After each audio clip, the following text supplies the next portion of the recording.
Olá, muito bom dia, agora sim, tudo certo, estamos no ar com o programa nosso desta quarta-feira, dia 29 de maio de 2019. O nosso convidado de hoje é o professor, mestre, doutor, PhD, enfim, ultra mega power conhecedor da política criminal desse país, o professor Peri Antônio Chiquida. Francisco Assis Chiquida. Peri, como é que é, Peri? Peri Francisco Peri Chiquida. Francisco Chiquida, muito bem.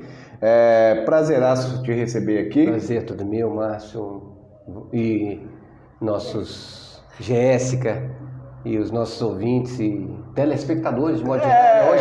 Hoje né? Internautas do Jornal do Oeste. É sempre um prazer estar aqui. Parabenizo novamente pelos 35 anos, cara. Nossa, uma história de vida. 35 anos. É bastante tempo, né? Parece que foi ontem. Ô, Peri, nós vamos falar, claro, você foi escolhido, nomeado, como é que é o cara? Você foi indicado para o Conselho Nacional de Política Criminal e Penitenciária. Que, aliás, é um assunto bastante interessante, haja vista aí o massacre, que a gente pode classificar assim, que nós tivemos no Amazonas agora. Como é que foi essa tua... É uma nomeação, é isso? A gente, na realidade, a gente tem dois colegas bem efetivos como secretários do Moro. O Moro é primeiro escalão, tem o segundo escalão, que é o Dr. Fabiano Bordion, que está no DPEM, comandando o DPEM Nacional, Departamento Penitenciário Nacional, e o Dr. Luciano Benettin, que está na Secretaria Nacional do Consumidor, colega de longa data na academia da Associação Brasileira de Direito e Economia. E na recomposição do Conselho Nacional de Política Criminal e Penitenciária, essas pessoas, numa reunião com o ministro Sérgio Moro, indicaram o nosso nome. Mas o Moro já conhecia os nossos trabalhos de antes, né? Nós nos encontramos em 2017 num congresso também, conversamos brevemente, ele conhece já os estudos que a gente já vem fazendo. E igual você falou, né? Esse binômio política criminal e penitenciária realmente, não é Legião Brasileira da Boa Vontade, é só problema. É verdade. Falando em problema, antes da gente entrar no assunto sério, o teu time está com problema, né? Você é um dos poucos cruzeirenses que eu conheço aqui em Toledo. Márcio, eu até vou falar pro pessoal, olha, gente, eu estou imensamente envergonhado. Eu não esperava que o Cruzeiro passasse por uma situação vergonhosa do ponto de vista da criminalidade, porque do ponto de vista do futebol é normal esses altos e baixos. E eu sou criado o cruzeirense assim da época do Felício Brandi, quando ele era diretor do Cruzeiro na década de 70, e o Cruzeiro ganhou a primeira Libertadores. E o Felício Brandi tinha uma fábrica de massas, Orion, em Minas Gerais, na Rua Bonfim, perto de casa. E ele tirava dinheiro do bolso para financiar o time. Hoje é o contrário. Então a gente corre o risco de ser rebaixado pelas vias legais e, se for merecedor disso, mediante uma avaliação com direito de defesa, aquelas coisas, os procedimentos legais normais, que seja rebaixado. Mas a gente está imensamente envergonhado. Os colegas das redes sociais, olha, Peri, que situação. Um time que vem ganhando campeonatos aí e com uma situação falimentar. Então, que sempre foi um modelo, né? Sempre foi um modelo. Toca da Raposa foi um dos primeiros centros a seleção, aliás, fazia os seus treinamentos lá, né? Isso. Ô Peri, como é que funciona esse conselho? Quantas pessoas são? Como é que vocês trabalham? Olha, o conselho, nós temos 26 membros, 13 titulares e 13 suplentes. Eu fui convidado e nomeado pelo ministro como suplente. Mas chegou lá, a gente esse negócio de suplente titular, não desmerecendo nenhum nem outro, mas é tudo a mesma coisa, porque a gente tem as mesmas funções, inclusive já foi composta a comissão do Plano Nacional de Política Criminal e Penitenciária, do qual eu tive a honra de ser o relator. Então, eu pensava que fosse só na composição desse conselho, membros titulares. Você falou assim, eu estou suplente, vou estar na boa. Vou ficar aqui. E é uma outra pedreira. Então eu até digo para os colegas, Márcio, aqui na nossa cidade, mais ainda, é mais trabalho, mais pressão e muito mais responsabilidade. Porque você está lidando com uma parte da sociedade que já vem errando há um bom tempo. E agora mesmo, você citou com pertinência o caso de Manaus. De Manaus, eu estive lá pessoalmente em 2016, dezembro de 2016, lá no Anísio, e foi um dos poucos presídios que eu não entrei porque não foi me dada a garantia de idoneidade de segurança in loco. E em janeiro de 2017 ocorreu o primeiro massacre, já não é o primeiro, né? Então agora a gente tem que rever essa situação, porque aquelas pessoas que estão ali estão sob custódia do Estado, é responsabilidade do Estado. Você falou da questão da relatoria desse plano. A gente pode dizer assim, Peri, durante muito tempo o país errou na mão em relação a como ele tratava a questão penitenciária no país e criminal? Olha, Márcio, a gente tem que falar a verdade, né? E a verdade às vezes dói no sentido de você falar, ó, as gestões anteriores, elas, pelo menos agora que eu estou lidando com isto, eu inclusive tive que dar agora 14 despachos de 2014, 2013, 2015, coisas que estavam lá paradas. Aí você chega assim e fala assim, não é possível que isso ficou parado tanto tempo. Aí que gestão que foi? Foi gestão passada. E aí não é uma questão política e ideológica, é uma questão de fazer a coisa andar. Fazer a coisa andar, tem que ter responsabilidade. E agora, não batendo palma para o louco dançar, nem querendo ser advogado do diabo, porque todo mundo, nas redes sociais, você viu, outro dia eu fui atacado porque eu estava lá em Curitiba acompanhando a entrega de viaturas e armas para o SOI, Serviço de Operação Especial, do Departamento Penitenciário do Estado do Paraná, que enfrenta as primeiras rebeliões, é o pessoal que vai para o fronte. E aí um sujeito me atacou, eu falei, rapaz, eu não estou fazendo nada com o meu trabalho, eu vim acompanhar representando o Conselho Nacional de Política Criminal e Penitenciária. Você está fazendo a propaganda do Moro. Nada disso. Eu acho que é um ministro que pode acertar e pode errar, e ele está fazendo algumas medidas, no meu ponto de vista, espetaculares. Algumas eu, inclusive, sugeri. Eu tomei a liberdade de sugerir. Eu cheguei para o Luciano e falei, Luciano, Luciano Benetti Tinca, secretário nacional do consumidor, a forma da gente combater o contrabando de cigarro, ela é extremamente inócua, não tem sentido. Ela não consegue ter valia com a maior competência que a Polícia Federal, a Polícia Rodoviária Federal, e a gente destaca aí o inspetor Gênevo, o Ricardo Schneider, o Dalton, que já aposentou, o nosso Marcos, aqui de Toledo, são pessoas espetaculares, mas eles mesmos sabem que a gente consegue deter, assim, quando detém, de 5 a 9% dos contrabandistas. Então, ou seja, passa 90%, arredondar para 10%, passa 90%. E ainda pega o lambarizinho. Exatamente. Então, como que a gente pode fazer isso? Aí nós sugerimos, já fomos em várias reuniões em Brasília, discutimos, estamos tomando várias críticas, e aí não estou falando que não tem que criticar, tem que criticar e apresentar ponto de vista, mas vem com eu acho, que eu acho é feio. É igual a gente costuma falar, né? O Cruzeiro é o melhor time do mundo, não é? Mas eu acho que é. Eu acho que é, né? É igual para mim o Paraná sempre vai ser o Paraná. Paraná agora, tá só finalizando. Então, o que a gente está fazendo é um trabalho onde que a gente tem um grupo dentro do Ministério da Justiça, um grupo técnico, um grupo operacional. A gente está participando desse conselho lá, e o Plano Nacional agora de Política Criminal e Penitenciária é o plano 2019 a do é o plano dessa gestão. Como se fosse um PPA do crime. Isso, é um plano dessa gestão, onde todos aqueles conselheiros ali, tem conselheiros, tem secretário, ex-secretário, não sei, não é secretário de Segurança Pública do Estado de São Paulo, da de Pernambuco, da época do Campos, tem ex-deputado, tem várias pessoas.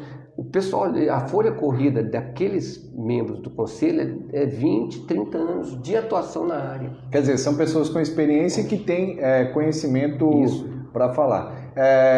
Qual é o prazo para vocês concluírem isso? O período já está concluído ou está na fase de ajustes? A portaria no Diário Oficial já foi feita. Agora nós vamos fazer a primeira reunião, mas já tem um grupo no WhatsApp, sempre tem um grupo no WhatsApp, né? Então já trocamos algumas linhas mestras, já montamos os pilares. Muito provavelmente a gente deve coadunar as coisas que são positivas no plano do ex-ministro Alexandre, que são positivos, ele não sei o que, não sei o que. Olha, vamos ver os aspectos técnicos e também do plano do ministro Moro agora, que está recebendo críticas assim extraordinárias do ponto de vista da OAB. Eu não sei o que a OAB está... Eu gostaria até de debater com os colegas para apresentar quais são as perspectivas disso, mas aí... novamente sem eu acho. E agora o plano não vai ser um plano que vai ser um reflexo da gestão do ministro, é um plano de um conselho, e aí a gente vai fazer audiências públicas. Naturalmente, a gente, conforme falei, a gente vai incorporar essas coisas boas desses dois ministros, um já passou, o outro atual, e também mediante audiências públicas. E uma coisa que a gente está conversando bastante por que a gente está querendo fazer essa política? Porque os dados empíricos mostram essa realidade. Então isso é interessante. Uma das coisas que a gente quer fazer, que a gente já pode deixar claro, que é uma política que já vem de outras gestões também, e aí é um aspecto positivo, é de botar esses presos para trabalharem. E se possível estudar também. E se possível estudar, trabalhar e ter alguma orientação religiosa em loco. Porque são essas travas morais que precisam ser resgatadas. Isso é extremamente importante. E o mais importante é botar para trabalhar sem custo.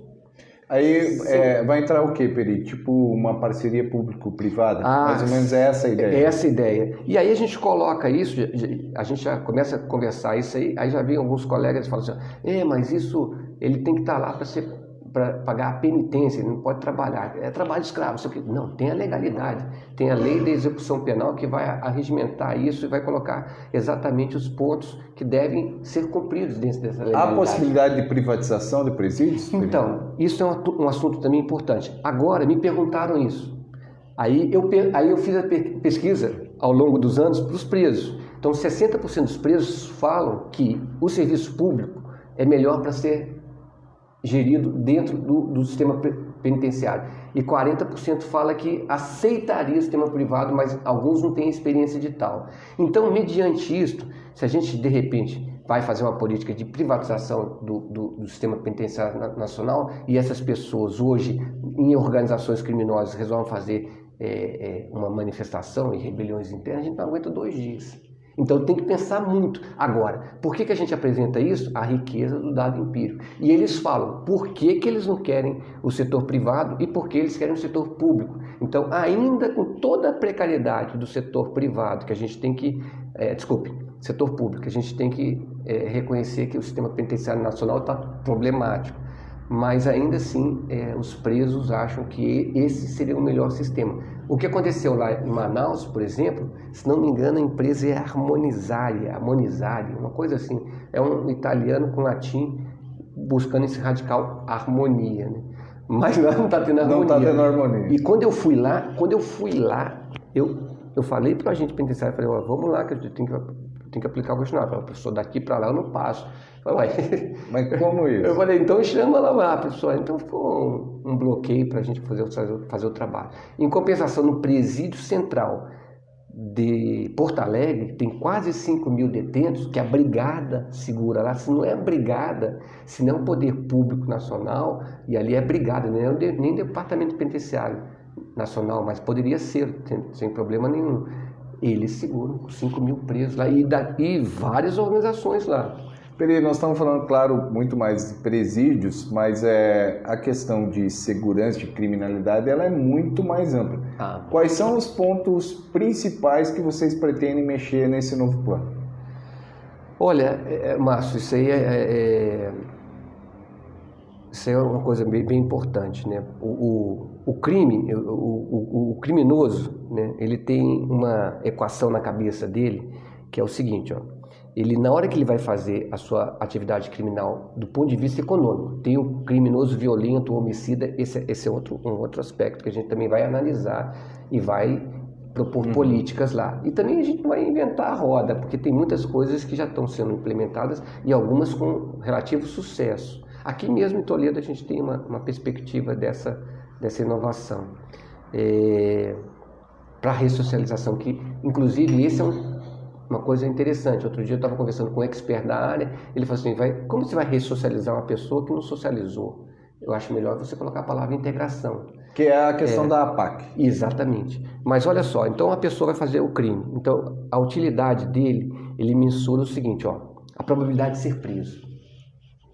Então a probabilidade de ser preso é a primeira coisa que ele pensa. Então ele vai fazer a atuação dele ilícita. Aí depois menos, aí vem menos. A punição. Punição, ele fala assim, pô, será que vai ser punido? Cumprir um cesto, ficar de bom comportamento, ficar rezando lá dentro e vou sair. Essa é a cabeça dele. Aí depois, o custo de oportunidade, tá certo? Ele está saindo de uma atividade legal para ir para uma atividade legal. Isso vai trazer prejuízos para o PIB brasileiro. Aí depois tem o custo moral, ele se chama de bandido. E depois tem o custo operacional, porque às vezes você pega uma carga, leva para lá, perdeu, você dançou. Então, nessa equação, hoje, olha só, internautas, hoje a gente está fazendo uma pesquisa em Foz do Iguaçu, na 4ª Vara Federal, sob a tutela do governo federal, com financiamento do CNPq, perguntando exatamente isso para o apenado. O que você mais teme quando você vai fazer uma atividade criminosa do ponto de vista ilícito da economia? Quer dizer, contrabando, assalto, tráfico de drogas. Aí ele vai falar, isso. É isso que a gente tem que visar. Tá certo? Então, se a punição, ele está falando assim, professor, a punição é branda. Então tem que rever a lei. Tem que rever a LEP. LEP é... Mas aí, Peri, só te interrompendo, o ministro Sérgio Moro, no pacotão anticrime, ele prevê punições mais severas em relação a alguns tipos de crime. E aí você falou da reação da OAB, e a OAB veio muito forte em relação a isso, contra esse como é que eu vou explicar, esse acirramento de pena. Não há um contrassenso em relação a isso, Peri? O debate é acirrado. Agora mesmo a gente está indo na Fundação Getúlio Vargas, acho que é dia 17, segunda-feira, em São Paulo, no núcleo de estudiosos de política, não desmerecendo os outros estados, mas exatamente para poder debater com essas pessoas que falam, coloquem no Google. Hoje o Google é excepcional. A Barça moderna. A Barça moderna, né? Coloca no Google, Bruno Carpes é um promotor do Rio Grande do Sul amado, que ele fala que o Brasil prende pouco e prende mal. E ele tem dados, ele não vem com eu acho, não, ele vem com dados empíricos. Fábio Costa Pereira também é outro, Débora Balsan, Corsini, vários outros promotores. Então, o próprio detento, o próprio apenado, quando ele está fora cumprindo pena de prestação de serviço ou pecuniária, porque aí, eu fiz um contrabando, um descaminho, não vou colocar cadeia para ele, não. Aí ele vai continuar, ele vai lá, vai pagar a pena de prestação de serviço pecuniário. Durante a pena de prestação de serviço pecuniário, olha só, internauta, alguns deles já estão maquinando para fazer coisa errada. Então, é complicada essa situação. E aí vem alguns advogados da OAB que me perdoem, eu sou claro nesse aspecto, nunca cheirou preso. Cheirar preso é modo, mineiro fala assim, cheirar preso, mas nunca foi na cadeia, nunca pesquisou e fica falando, isso aqui não dá certo. Aí a gente que está conversando com o cara, o detento, o apenado, não que a gente tenha razão em tudo, mas são 20 anos que a gente está conversando com o sujeito está falando, olha, professor, essas penas estão muito brandas, viu? Isso não vai ajudar, não. Eles até riem da gente. Então tem penas, tem condição, cada caso é seu caso, e o juiz, o magistrado, ele tem essa competência de falar, olha, isso aqui é prestação de serviço ou pecuniária, e isso aqui é cadeia mesmo. Agora, essa questão, enquanto a gente tiver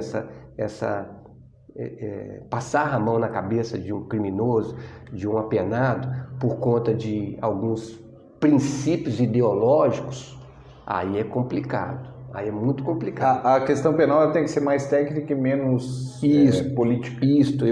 Perfeito, Márcio, perfeito. Eu acho que é exatamente isso. Olha, por mais que você tenha uma amarra ideológica, rapaz, se você usa o estudo e vê que o estudo está mostrando que aquilo tem que ser mudado pela via de uma punição realmente que repreenda o sujeito, para alguns casos aquilo realmente dá certo. Então, agora... O pessoal vai falar assim, professor, mas a lei ela tem que ser homogênea. Claro, a legislação fala assim, ó, isso aqui, mas o juiz tem essa prerrogativa. Inclusive, outro dia eu recebi um vídeo de um sujeito que estava, procurei na internet, estava agredindo o juiz. E o promotor falou, temos chulos e agredindo. E no mesmo vídeo, numa contraposição nos Estados Unidos, o professor é pró-Estados Unidos. Já começa com essa besteirada, né? Tem que falar para os internautas. Pô, por favor, rapaz. É uma questão de cultura, né, Peri? As culturas são diferentes. Então você vai no Japão, o Japão é a mesma coisa, o japonês jamais faria isso. Aí a americana, ela lamenta o fato e fala assim, olha, para o juiz, aí tem um juiz de cabelo grisalho, já com barbinha, ele fala assim, olha, sua punição é isso. Aí ela dá uma risadinha, a senhora riu? Aí a multa dela sobe para X mil dólares. Aí depois ela solta um palavrão. Aí o juiz fala assim, você vai ficar X de cadeia. Bom, agora aqui, o outro caso, ele ficou zombando da autoridade policial. E a gente pergunta pro apenado e detento. O detento, né? Porque o detento também é apenado. Mas quando eu falo apenado, é aquele que está cumprindo pena de prestação de serviço ou pecuniário que a gente está estudando agora. E o detento é quem está efetivamente preso. Exato, está preso.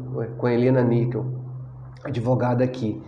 Então isso aí a gente tem que avaliar, porque essas situações, elas têm que ser melhoradas. E agora olha só, o que a gente está conversando lá no Conselho e que foi a fala e que é a ideia do ministro Sérgio Moro. O que a gente está querendo fazer agora, neste momento, é começar um plano real, alusão ao plano de combate à inflação, que tomou muitas críticas, sobretudo de uma outra vertente ideológica, que falava que não ia dar certo, com a inflação de 2.000% ao ano que chegou, e hoje a gente está com inflação de menos de 2 dígitos ao ano, e o pessoal falava que não ia chegar. Então o ministro e esse atual governo que eu digo no Ministério da Justiça, eu não posso falar pelos outros ministérios, mas o Ministério da Justiça que eu estou vendo agora é o pessoal bem compenetrado para fazer uma política com um plano real, só que voltado para combate à criminalidade e à corrupção. E lógico que ele vai receber críticas imensas, mas daqui a X anos, vamos ver se esse negócio vai nascer a sementinha lá, vai nascer a árvore, e daqui a um tempo os nossos filhos vão falar, vovô, ou papai, como que poderia existir corrupção? Como que era a inflação? Como os nossos filhos falam, como que era a inflação de 2.000% ao ano, papai? É impossível se viver numa situação dessa. Mas só que tem que fazer um enfrentamento agora. E o enfrentamento é confronto de ideias e políticas duras. Então, a gente vai fazer isso. Não vai se amarrar à ideologia. Professor, você se amarra à ideologia do Gary Steinbeck. Não. Eu, inclusive, estou refinando a teoria dele, no sentido de falar, isso aqui vai mais além. Porque ele fala o seguinte, quando o sujeito é preso, ele fica, pelo menos nos Estados Unidos, nos países europeus, no Japão, ele fica separado da sociedade. Mas aqui, ele fica separado fisicamente, mas ele ainda comanda. Então tem que rever a equação dele. Aliás, Peri, esse é um ponto interessante de você tocar. Essa sensação de impunidade que todos têm, todo cidadão brasileiro tem a sensação de impunidade. Seja no crime político, seja no crime financeiro, seja no crime mais violento. Como é que vocês vão mexer nessa sensação de impunidade? É através de mudança de legislação, de leis mais duras, de construção de presídios? Como é que vocês pensam essa mudança cultural do brasileiro? Ponto importante, construção de presídios. Então tem que equacionar essa oferta e demanda aí. De fato, tem que equacionar isso aí. Isso é extremamente importante. A impunidade é um dos fatores motivacionais da pessoa adentrar numa atividade ilegal, do ponto de vista econômico. Do ponto de vista, sempre tem que ressaltar. Que, aliás, só para contextualizar, né, o professor Peri, junto com toda a sua equipe, fez um estudo que o crime compensa. O crime econômico. Do ponto de vista econômico. Da economia, né? Porque o homicida, o estupro, esses são outros tipos de crimes que a gente não tem propriedade para falar em termos de estudo. Então, a impunidade é um fator que a gente tem que realmente pegar pesado. porque ele, independente de classes, ele é um fator que a pessoa vai presa, depois ele vai cumprir a pena dele, reduz, ele faz uma atrocidade, colocando o carro, decepando, como aconteceu em Curitiba, com aquele deputado com estadual. o Fernando Ribas Carlos, que aliás foi, depois de 10 anos, ele foi julgado e condenado a 7, em prisão semiaberta. Isso. Aí, coincidentemente, essa semana também, teve um caso em Araponga, se não me falha a memória, em que o menino atropelou e ele está preso. Então, aí, ó, são crimes... 2 pesos, 2 medidas. 2 crimes iguais, tratados de maneiras diferentes. Isso é impossível. Aí, nesse aspecto, a forma, o modus operandi tem que ser extremamente homogêneo. Os dois têm que pagar pelo mesmo tipo de pena. Então, a impunidade é um fator extremamente importante a ser focado nessa política. Agora, você falou uma coisa interessante. Ó, tem uma coisa que o ministro sugeriu, e o ministro... Eu gosto de, às vezes, o pessoal fica falando assim, ele é um juiz, quem não conhece Sérgio Moro, ele é um estudioso, estuda muito. Aí você vai falar, o professor está batendo palma é um puxa-saco, tudo bem, vai. Quem entende, quem acompanhou melhor a Lava Jato, e só complementando, o Sérgio Moro, ele foi conhecer a Operação Mãos Limpas na Itália, e aí ele se baseou nas Mãos Limpas para desencadear a Operação Lava Jato. Fecha parênteses. Exatamente. E aí ele viu uma coisa que chama plea bargain, que é o seguinte, a pessoa vai fazer um acordo com o Ministério Público Federal, e aí ele quer pagar a pena dele e o processo ser rápido, 10 anos do cargo. Então, isso aqui, desculpa, eu estou errado mesmo, a pena, vamos lá, e isso reduz custo. Vocês não têm ideia. Por exemplo, quando a gente está combatendo o contrabando de cigarro pela política tributária, o custo de um processo, porque é contrabando, é contravenção da órbita da Polícia Federal. O custo de contrabando da Polícia Federal, estimado pelo IDESF, do Dr. Luciano Barros, um estudioso da área, até postei um negócio dele no Facebook lá, sobre exatamente essa política de contrabando de cigarro pela via tributária, é de próximo de 40 mil reais. Se juntar todos os processos de contrabando, segundo ele, todos os processos de contrabando da Polícia Federal por conta de cigarro, dá o orçamento da Polícia Federal. Então, a Polícia Federal é só para combater contrabando de cigarro. Poxa, a Polícia Federal tem muita atividade, tem que fazer isso também. Mas isso é um absurdo. Quando a lucratividade o contrabandista de cigarro, o cigarreiro, é de 200 e tantos % e a chance de sucesso dele, Márcio e internautas, pasmem vocês, é de 95%. Quer dizer, o cara vai realmente... O cara vai, ele tem trava moral. Aí o Padre Hélio até falou uma preleção um dia sobre isso, meu amigo Padre Hélio. Ele tem as 3 travas morais fragilizadas. Família, escola e religião. A lucratividade alta, a respeitabilidade das instituições não existem, porque ele sabe que vai pagar peninha pequena. Então ele vai para o crime mesmo. Aí a gente propõe isso. Lógico que a indústria de cigarros melhoraria seu rendimento, a gente empregaria mais aqui, mas aí um jornal X, que não é o Jornal do Oeste, coloca lá: pesquisadores do combate ao contrabando de cigarro propõem política tributária que vai aumentar X bilhões de reais para a indústria do tabaco e vai aumentar o consumo de tabaco. Quem disse que vai aumentar o consumo de tabaco? Ele vai migrar de um lado para o outro. Aí a gente toma críticas, aí, desculpa o termo, toma cacete mesmo, do Drauzio Varela, que fala que não tem câncer diferente de câncer de cigarro paraguaio e câncer de cigarro brasileiro. Aí ele não sabe o que é cigarro paraguaio, ele só fuma cigarro bonitinho. Ele não fumou cigarro paraguaio, para ele ver os outros problemas. E tem estudiosos com defesa de dissertação de mestrado e tese de doutorado sobre isso. Então a gente vê que... E ele fala assim, isso é um problema de Estado, que é um problema de como é que chama? De segurança pública. E isso aqui é um problema de saúde, vai aumentar o tabagismo. Eu falei, por favor. Ninguém está incentivando. Ninguém está incentivando. É igual quando nós trazemos, só fazendo um paralelo, quando nós trazemos o César aqui do Ladrinqueteria, inclusive o senhor está convidado sexta-feira agora, tem o César da Ladrinqueteria. Nós não estamos incentivando o consumo de bebida alcoólica. é livre e bebe quem quer, e a gente sempre avisa que beba com moderação. É igual cigarro, meu pai fumou a vida inteira, eu nunca coloquei um cigarro na boca. Se beber, não dirige. Né? Exato. Então, Exato. E outra coisa, né? Quando o Estado instituiu, nós estamos propondo só a retirada da política de preço mínimo. Quando o Estado instituiu a política de preço mínimo, o consumo de tabaco nacional, obviamente, caiu. Mas ninguém mensurou o consumo de tabaco contrabandeado. E hoje, e na época, as estimativas eram de 20%, 30%. Hoje é quase 60%. Quase 60%. Aí, ainda ouço uma coisa interessante, Márcio. Aí de um economista, vou citar o nome, respeito naturalmente, ele falou que não, isso deveria conversar com o governo paraguaio, o governo paraguaio melhorar a perspectiva de tributação lá e incidir tributação no Paraguai. Eu falei, rapaz, eu pensava que Papai Noel existia, mas eu não pensava que ele fosse paraguaio, porque isso aí não existe. Não existe. Não existe, rapaz, é questão de soberania nacional. E eles têm a maquila, eles estão retirando tributação. E lá eles estão produzindo licitamente o negócio quando passa para cá, sem pagar os impostos.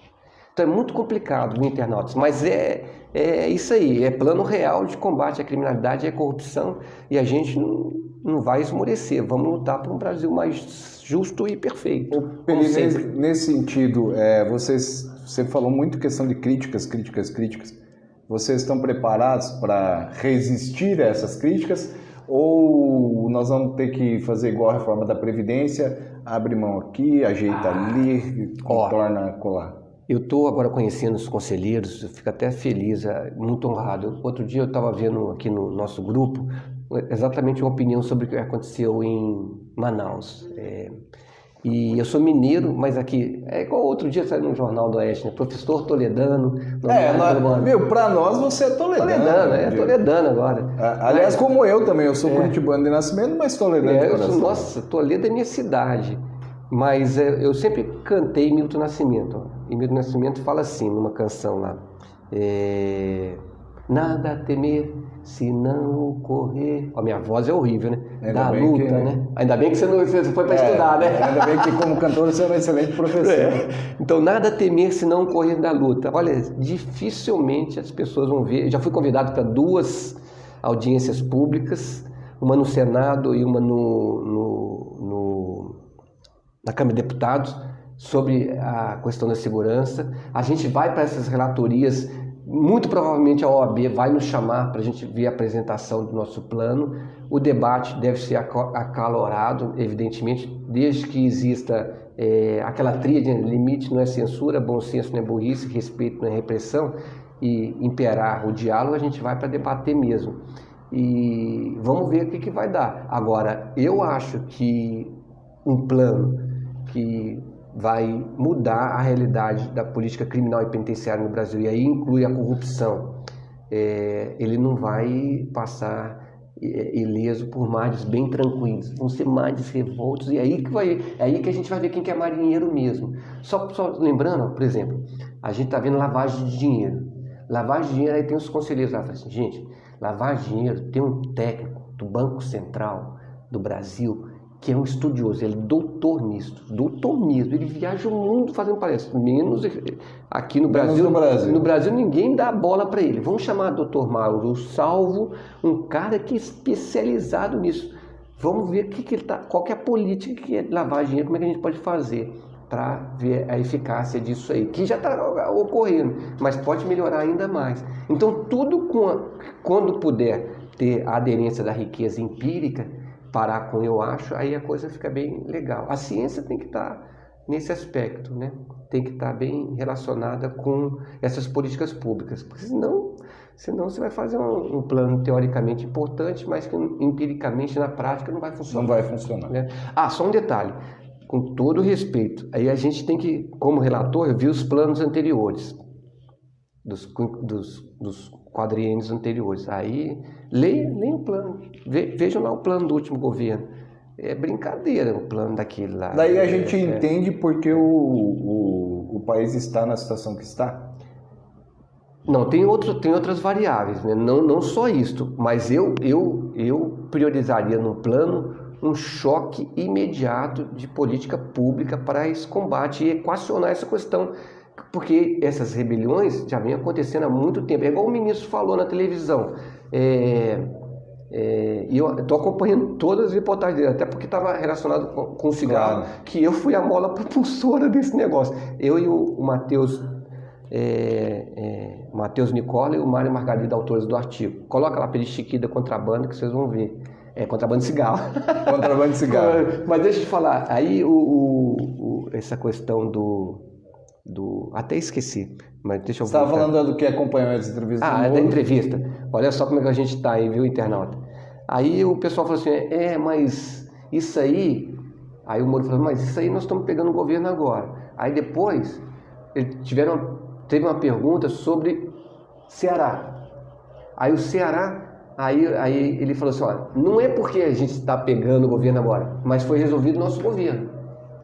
A política de intervenção nacional. Então, isso aí tem hora que a imprensa, não vocês, mas a imprensa viesada, viu, Márcio? Ela fala assim, ó, quando tem que elogiar, fala que não, isso é obrigação. Como é que a gente fala? Spillover, transbordamento do governo passado. Quando tem que criticar, fala, não, isso é governo. Ai, pô, pelo amor de Deus, o cara não tem uma sensatez para saber fazer uma análise técnica interessante. Um detalhe importante, como conselheiro, a gente tem a função de ser responsável por 2 estados. Adivinha qual estado que do presidente César, presidente do Conselho Nacional de Política Criminal e Penitenciária, me concebeu essa arte? Minas Gerais. Olha aí. Aí eu fiquei muito feliz. Mas em compensação, quando eu fiquei feliz, você já fez uma carinha assim, você não sabe qual vai ser o outro estado. Roraima, que está sob intervenção federal, já vai completar. A primeira é de 180 dias, depois a segunda renovou. Ou seja, a situação de Roraima e o Amazonas, que são muito parecidos. São muito parecidos. Eu estou até com medo de que essas rebeliões transbordem para Roraima por conta das organizações criminosas, que são as mesmas de Manaus, que está lá em Boa Vista. Muito bem. Peri, agradecer demais a sua presença aqui. Nós teremos muitos outros assuntos. Eu vou dar uma enrolada aqui, porque o convidado sempre pede música aqui para encerrar o programa. Então eu quero mandar um abraço aqui para o Sérgio Ferreira, para Luiz Alves de Souza Júnior, o Diego Galante, o Franco Manfroy, o Gleuber Maschio, Wesley Lopes, a Jolie Domokoski. Acho que é assim o sobrenome dela. Enfim, todo mundo que está nos assistindo e depois assiste aí nas nossas redes sociais e também no nosso site. A gente falou tanto de crime, né? E há aqui uma notícia positiva, que falam que nós só damos notícia negativa. Tá aqui, Toledo registra aumento de 68% na abertura de empresas no mesmo período comparado ao ano passado. Então, uma ótima notícia. Aqui quero mandar um abraço também para o meu grande companheiro, amigo Luiz Eduardo Zarpelon, comandante do Corpo de Bombeiros, que é aquele plano de ajuda mútua entre as empresas, ele completou 5 anos essa semana, e aí houve uma apresentação da evolução deste plano ontem pelo capitão Zarpelon. E para a gente terminar com coisas boas, né? Se é que a nossa seleção não anda tão boa assim, ontem chegaram mais 5 convocados lá: Marquinhos, Éder Militão, Felipe Coutinho, Arthur e Daniel Alves, que será o nosso capitão na Copa América. E o helicóptero do Neymar custa 50 milhões de reais. 50 milhões de reais o helicóptero do Neymar. É verdade, verdade. Olha, gente, é uma situação, a gente fica torcendo para a seleção brasileira, mas eu fico com uma saudade, rapaz, de Zico, Sócrates, Falcão, Tostão. Nossa, década de 70 lá, aquele pessoal do Cruzeiro, né? Que eu fui buscar no Cruzeiro. Fui buscar no Cruzeiro. Foi bem agora, né? Foi bem. Mas a gente via que aquelas pessoas não faziam tatuagem, não colocavam o óculos assim, não fazia. E eu vi uma vez nossos internautas, o Bebeto falando aquele momento de Copa do Mundo, e ele chorou falando em 94. O Romário falava que vestia a camisa amarelinha, ele jogava por ele, pela família dele, pelo Brasil. Então hoje a pessoa, eu acho que tem 2 tipos de jogadores da seleção brasileira. Posso falar? Isso é uma filosofia. A pessoa que ama a seleção brasileira, ouve só essa mocinha. A pessoa Jéssica, a pessoa que ama a seleção brasileira e usa as coisas, e a pessoa que ama as coisas e usa a seleção brasileira. A seleção atual é do segundo grupo. Compõe esse segundo grupo. Concordo, eu voto com o relator. Compõe com esse segundo grupo sem desmerecer ninguém, é crítica mesmo na cara deles. Eles amam as coisas e usam a seleção brasileira. Por isso que a gente vai ficar um bom tempo sem ganhar a Copa do Mundo, porque a última geração brilhante chorou no finalzinho abraçado com aquele diretor da CBF lá, Ronaldo Fenômeno, chorou, ele chorou naquele finalzinho. Você vê Jardim Irene levantando a taça, vai demorar, porque esses caras não amam a seleção brasileira, ele ama as coisas e usa a seleção brasileira. Eu quis fazer levantar a bola, eu peguei um cara que gosta de futebol, acompanha futebol, torce pelo Cruzeiro, um dos raros cruzeirenses que eu conheço Toledo. Na vida em Toledo. Muito bem, e aí, professor, que música nós vamos encerrar?